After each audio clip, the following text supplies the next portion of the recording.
Hi, everybody. I'm Tom Pico, president of the Chamber, and I'm spending a few minutes with each of the candidates running for a seat on our Chamber board this year. And we're recording these so that our members can get a chance to know our candidates better before voting in our election. Annually, our members have the opportunity to elect 3 people to the Chamber's 18-person board, and then our existing board elects 3 more members from the remaining pool of candidates, so we have 6 new board members each year. The first phase of our election, where members will vote, will run from October 2nd through the 16th, and remember that each business or nonprofit member gets just 1 vote. I'm pleased today to be joined by Sophie Gabrion from the Owl's Head Transportation Museum. Sophie, thank you for joining me for a few minutes today. Absolutely. Right. So tell us a little bit about you. Where's home originally, and how long have you lived in the area, and any other personal items you might want to share? So. Sure. I'm originally from Hollowell, so a bit more of an inland girl. But I spent, childhood as a Hollowell graduate, went to Boston for undergrad and grad school, and then came home, pretty big on family and stuff. So came home and started working in nonprofits. Now I live down Belfast way over in Waldo, but we just bought a house in Chelsea in order to be a little bit closer to my parents. But, super. Well, congratulations. But we spend, oh, thank you. Yeah, we're really excited. Yeah. New challenges, asbestos siding, so, all that fun stuff. Yeah, but, it's weird because where you work, you often hang out with, a lot of friends from work or, people around the community. So I find we're spending most of our time in Rockland area, right. Rockland, Camden, just, because it's also a really exciting time this time of year, because sure. There's a lot of new stuff going on. So right, yeah. Absolutely. So tell us a little bit about your role with the Owl's Head Transportation Museum and how long you've been there.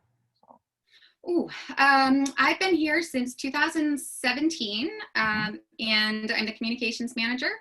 Everything related to public relations, advertising, marketing, and anything related to anything you see online or content, copy, that's all me. Recently we've been doing a lot more related to film, and, we're working on a lot more digital programming. So dabbling in that a little bit to help other program managers out. So talk about your career path before Owl's Head. What types of things were you doing in the work world? It was a total departure from tourism or museum life. I used to, after graduate school, I primarily worked for about 7 years in social services and disability services at the legislative and policy level. So did a lot of advocacy work and training work with different, law enforcement, legislative professionals, also in schools, community leaders, that sort of thing, around mental health and substance use. Also did a lot of advocacy work related to, things like Riverview and other treatment facilities around the state, trying to improve the other side of healthcare sure. Right. For some of our more rural communities. So after about 7 years, I said, all right, let's try something new. Time for something museum seems, right? Seems like a good as option as any, and I'm loving it. That's great. That's great. So outside of work, are you engaged with nonprofit organizations or particular hobbies or things that you like to do, just to help us get to know you a little better that way? So. I am pretty handy with power tools. Cool.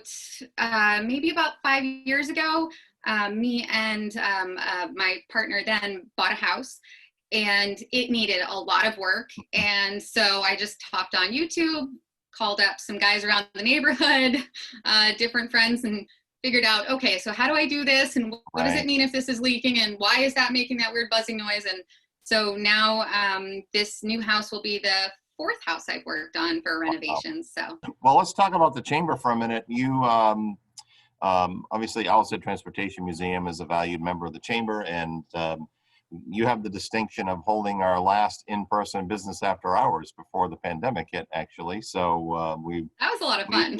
We long for those days when we could gather in person like that. But talk a little bit from your experience about what you find valuable in the Chamber, 1 or 2 things that stick out to you as services or programs or things that the Chamber does that are particularly valuable for you and your role with the museum. So. Well, I think, to be honest, just the number one thing is when I first started working here, I was not familiar with the chamber in this area. Mhm. And so I remember I got a call for more brochures, Yep. so I dropped a bunch off. I thought, okay, it's May. This will stock them right up for the, summer and fall. And I remember I got a call, gosh, I think it was maybe 3 weeks later, 4 weeks later, saying that they were out. And I was like, what? All right, I got to go see this place. I'm just not used to, I think there's a really important role for any Main Street organization or chamber in local communities, especially in Maine. But I Mhm. think it's so interesting how it's genuinely how much businesses and community members take advantage of it. And Mhm. in Penn Bay's case, I have never known a busier, more active chamber, which is why it's so exciting to think about being part of it. So far, honestly, the Business Expo Yeah. is probably one of my favorite events of the year. I always call dibs on working it because it's fun to see everybody, Yeah. it's like, getting to walk around and, usually there's the accounting business that always has those amazing cookies, and I stock up on pens Yes. for the year and meet a bunch of new Right. people. It's great. Yeah. Um, Well, and then the other spring has arrived when the Business Expo shows up. That's the good thing. So. um, well, and the other thing is the services you guys provide online are really exciting. I know, especially since we've reopened to visitors at the museum in the last few months, I've used the What's Open guide and referred people to that. I think almost as much as Google, because Mm, we get asked all the time, where can we go for lunch? And right. it's not that you couldn't go with your usual suggestions or your tried and true favorites. But you had to check because you didn't want to send someone Right. somewhere where they couldn't sit down or they couldn't bring the dog, or Right. or where it wasn't going to be necessarily the type of food still available on their traditional menu. Sure. So I can't even tell you how amazing. Great. That's great. So talk a little bit about, as you think about becoming a member of our board, what are some things that we're not doing, or things that you might bring to the table as something new, or an area where you feel like you'd like to help us improve something that we're doing as an organization? Well, I think it's hard to say what an organization isn't doing just until you're part of it, because you Right. guys have the benefit of the experience of, well, we are not doing this now, but 5 years ago we did, and boy, howdy. Right. Right. So as far as that, I think it's a bit of a learning curve when you come in, just to kind of listen and learn and things Sure. like that. One thing that I hear all the time that I would absolutely love to do would be the idea of some sort of, in a more typical year, end of season do, Hmm. something for people around town. Really working closely with Main Street and a lot of the community leaders to Right.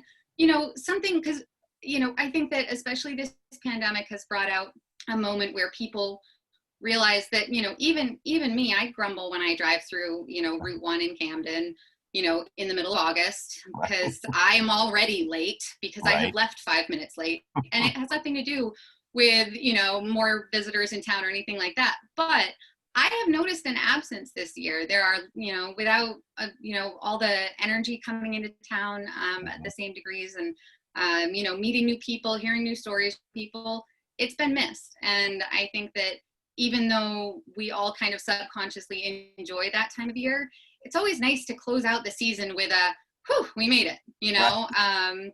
and so I Hmm. think that would be really exciting and something fun for businesses to be able to show appreciation for their employees, even Sure. if they're seasonal, before you head into the long off season.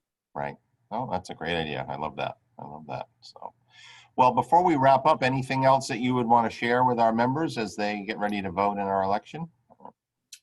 I usually bring snacks pretty much anywhere that I go. That's not a bribe. It's just a granola bar. Um, yeah, I think that's about But it. good to I think know. I have done as much damage as I can do here, Tom. You have done great, and I thank you for your time. Sophie Gabrion from the Owl's Head Transportation Museum, thank you for spending a few minutes with me today, and look forward to Absolutely. seeing you soon. Yeah, you too. Thanks.